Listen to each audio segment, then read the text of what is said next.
Assalamualaikum warahmatullahi wabarakatuh. May you be in the blessings of Allah subhanahu wa ta'ala. I am Muhammad Rizwan. I am the Ruqyalogist. Welcome to my new YouTube channel. This is my first video that I'll be uploading if you're watching this. My first video in this YouTube platform. So, welcome to you if you do not know me.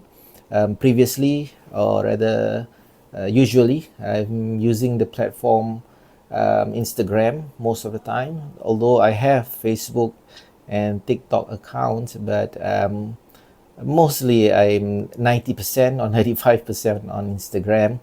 I'm pretty busy with a lot of things, so I just use one platform. So today I have two agenda. Firstly, I would like to state the purpose of me using this platform, and secondly, a little bit of introduction about myself, so you know more about me and the purpose of the Ruqyalogist, inshallah. Okay, so the first agenda, like I said, the purpose of using this channel. I'm a Raqi, providing the service of Ruqya Shar'iyya. So I would like to share knowledge and information that I have learned or gained experience throughout my Ruqya journey, right? Whether it's from the teachers or during the Ruqya experiences itself, which I find will be beneficial to all of you, if not some of you, or those who needs it, right?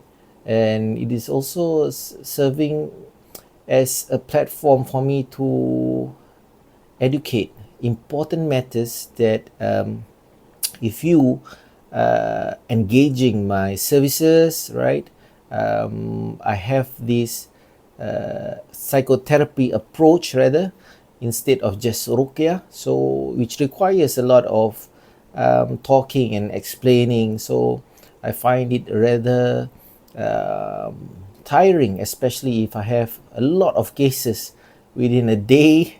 So I need to repeat and repeat and repeat myself over and over again every day, or every case in a day. If it's 4 cases, it's 4 times, and it's rather long. It can even take up to 1 hour or more sometimes, with the consultation itself before the ruqya process itself. So I hope with this platform I can disseminate the critical and important information that you should know or you should think about before I come down for further consultation or for the ruqya session itself, inshallah. So that is the first agenda.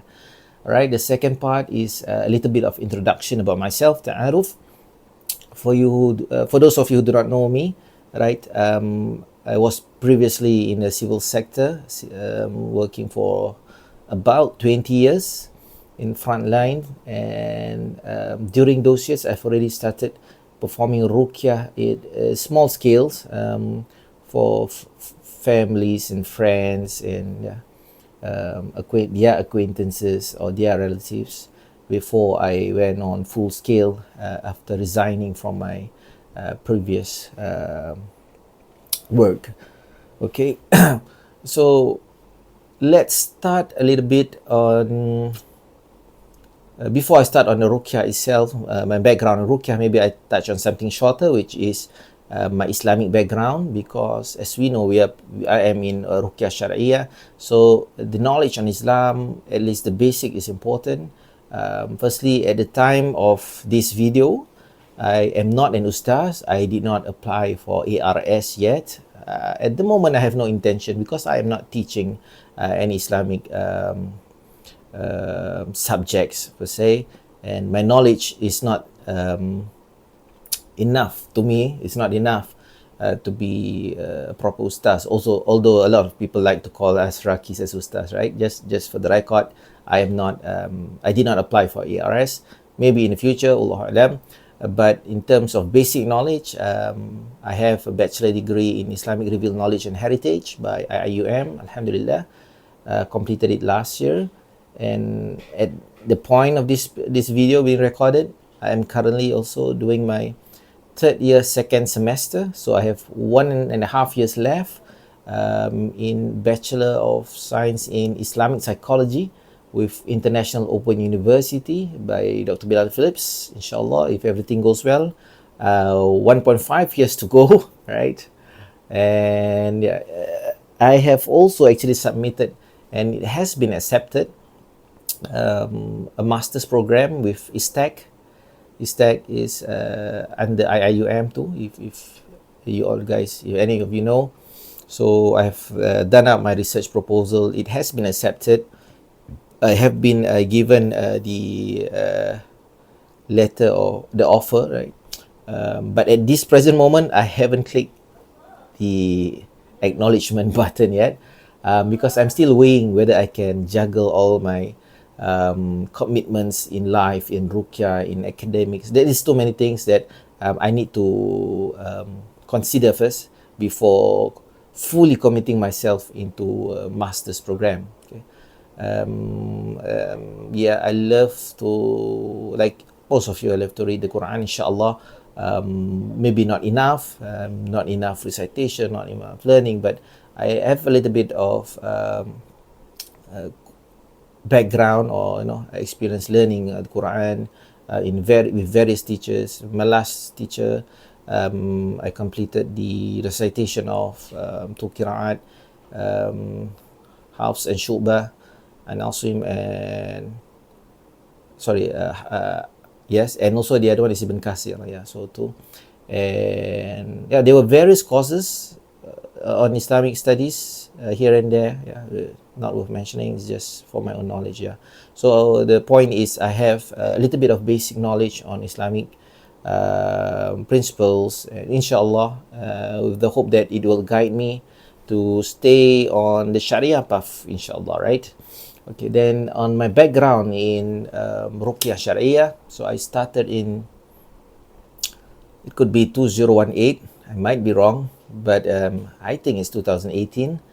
My first teacher, who has passed on, may Allah bless his soul, Sheikh Zahurin Omar from KRSS, Community Ruqyah Sharia Singapura, an old-timer. Those old-timers will know him. A beautiful person, beautiful soul. He was my first teacher.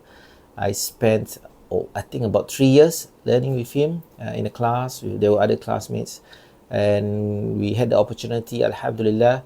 I spent 3 years myself with him. So by far, I do not see any other Ruqyah lessons in Singapore that is as structured and as in-depth as what he had did. 3 years of learning, right? It was broken up into 3 phases: beginner, intermediate, and advanced. So there's about 1 year each, I guess, if my memory serves me right. So at the beginning stage, of course, the foundation of Ruqyah Sharia. Oh, by the way, the classes are held half a day on Saturdays for my class. There are also Sunday classes. Mine was morning to afternoon, and it's held every month, if he is all right, every month for each class. But when there are other empty slots during other classes, sometimes he would message other students whether they would want to attend.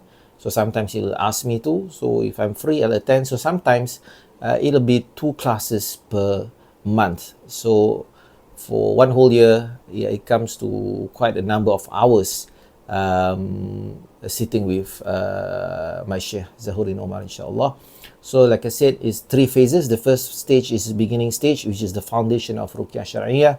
And in that, he has forbidden us as the students to perform Ruqyah on anybody except our family members. It's because that he wants us to be firmly grounded in what is needed in Ruqyah Sharia. So I think that was very exemplary and important, because I see that nowadays there are Raqis which started performing Ruqyah after 2-3 classes, right? There's nothing wrong with it, but when you have lesser knowledge, lesser experience, you might either diagnose wrongly, do things wrongly. You have lesser appreciation, lesser understanding of things, right? My class spent 1 year just on basic. Okay, so then when we get to intermediate stage, that's when he said, okay, you can start performing ruqyah for other people, other than your own family members. Please carry on, he said. So we started to learn things more in depth. And by the third year, it was the advanced stage. This is where he is harping on each of us. I still remember in classes, he would always ask, Pak Cik, dah start meruqyah ke belum? Dah ruqyah, awak dah ruqyah orang ke belum? He will ask one by one. Most of us at that point of time have not performed ruqyah yet because people do not know us. So so it is what it was, right? But he was harping on us. He said that do not keep this knowledge. For what have you been studying? So you need to practice it. If not, it'll go away. It'll be lost, right? And he also specifically that he has imparted all, if not most, of his knowledge on Ruqyah Shariah to us. And the only difference, he said, between me and you is experience. So experience cannot be taught, right? So it has to be, you have to go out in the field. So alhamdulillah, after that I started performing ruqyah, and with the passing of my teacher, because when he was still alive, of course, when I had problems during cases or I was unsure, he was always there for me to call and advise, and he was always very confident on the phone. Whatever advice he gave, the tips that he gave, when I apply it, it settles the problem, or it clarifies whatever doubts that I have. But once he has passed on, I felt that emptiness, that like a son losing somebody important, you're one of your parents. You do not know who to look for. So I looked for his teacher. One of it was who has already passed on also, almarhum Dr. Dato Suhaimi Rozaili from Malaysia. He have two branch of Ruqyah clinic in Selangor, I think, and in Kedah, right? In KL lah, KL, Batu Caves area, and in Kedah, Pendang, if I'm not wrong. So at that time, it was COVID, so I signed up for a few classes, which took about 1 month, 2 months, 3 months. There were a few of those, and I also went up to his clinics to actually meet up with him, have chit chat. I even bought his thesis. He wrote a thesis on Sihir Pemisah, which is separation, the black magic on separation. So he had this big thesis, is somewhere in my bookshelf. So I bought it, and it's good for me to refer to, whether in my ruqyah or in my academic research. So alhamdulillah, but he has since passed. Then I started to look for other teachers, right? So there were various, okay. There was from Malaysia. The other one is from Sabah, Ustaz Rozan from Sabah. Just a short stint because it was from a daurah, but I got a sanad ruqyah from him too. And then from Indonesia, I had the chance to study with Ustaz Faizar Hidayatullah. He's quite famous, in fact, he's very famous in Indonesia and in Asia. And then there's Ustaz Musdar Bustamam Tambusai. He's well known for writing books on the Ruqyah Shariah, especially on the fiqh of concerning or relating to Ruqyah.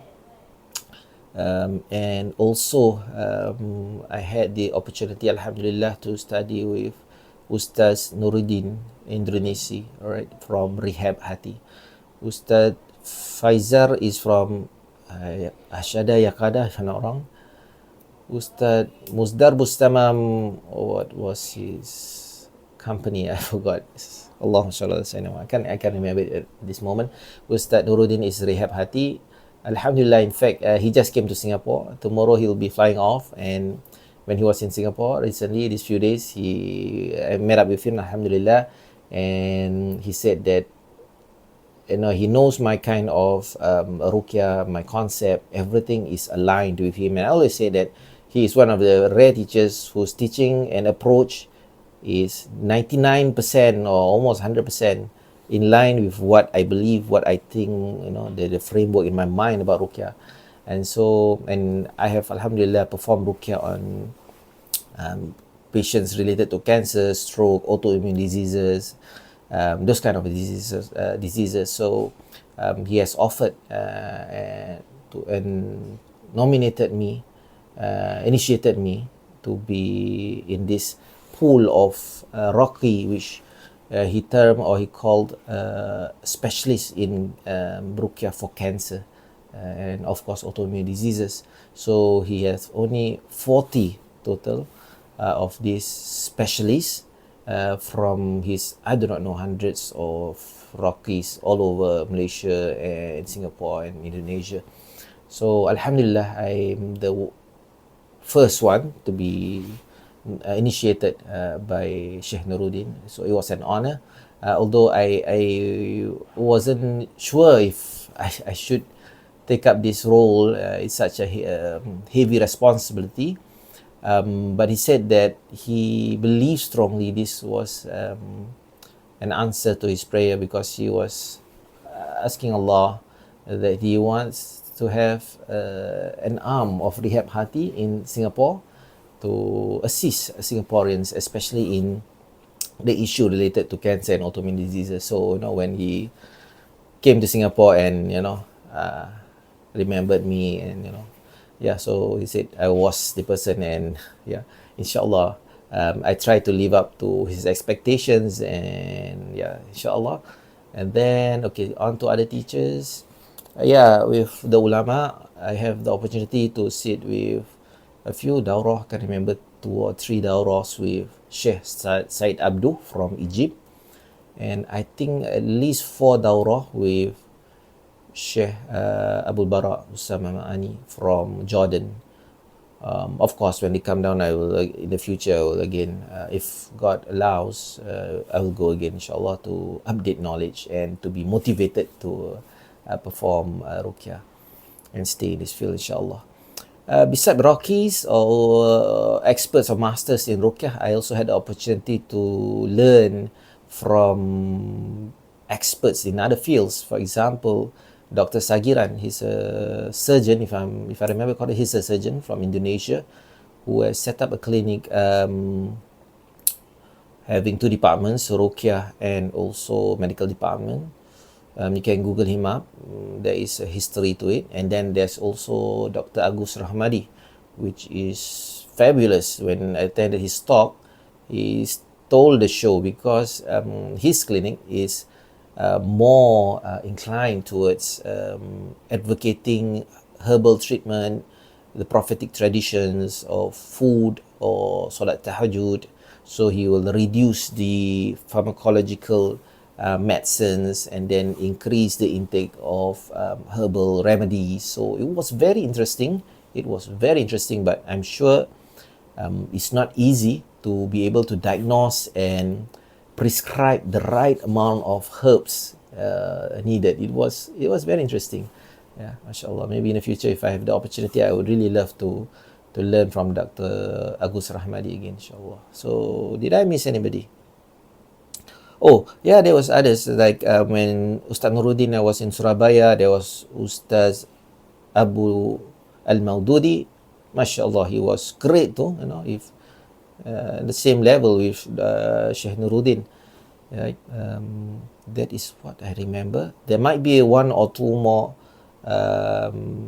teachers which I might have missed, but maybe I didn't learn from them repetitively like these few. So so that's my Ruqyah background, Ruqyah Sharia background.